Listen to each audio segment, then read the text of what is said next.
In my mind, architecture is art. When I'm designing a home, I am thinking 3D. It begins as a sculpture, really.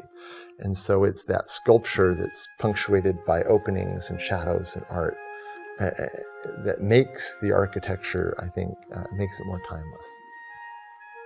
As you walk through the house, part of my design goal was to really have you experience the architecture the way I do when I'm traveling. And I wanted to recreate that excitement of exploration as you travel from space to space, punctuated by a Moorish arch or a carving over a fireplace that enlightens your senses. The inspiration is Mediterranean, but it's really was Mallorca and some of the villas in Mallorca and the way they relate to their gardens. It's a very unique parcel. It has spectacular views of the harbor, of the valleys to the east and the ocean, and the mountains. One of the things that I enjoy doing in designing a villa like this is to really capture the charm of the 1920s. We're trying to take the essence of that architecture, and the important part about it is capturing the details.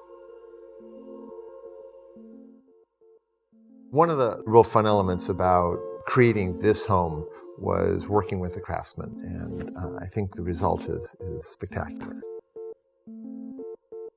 As you travel from room to room, there are surprises along the way and interesting elements and unique arches or backdrops so that it adds animation to the space. The way the light comes through the windows in the morning and the way the light changes all day as it transverses around. One of the highlights of the house is the tower element. It has a circular stair with a series of columns and arches, and they interlock together. Then there's a balcony that's on the third level that has views 360 degrees, and there's a wood dome ceiling that was inspired from one of the palaces in Sevilla in southern Spain. Also, there's the door into the dining room, which is a door within a door, and technically the name is an Etxa door. Because in Etxa, Spain, they have this was predominant doorway you'd see for the entrances of all the houses. One of the elements that I think is most traditional of the courtyards and patios of Spain is the sound of water.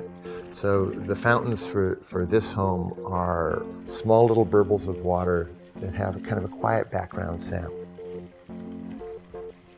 This has really turned out to be one of my favorite projects of 30-some years, and the way it complements the site, the way it complements the views, the way the house lives is just wonderful. It's just delightful, and I think it was a very successful project.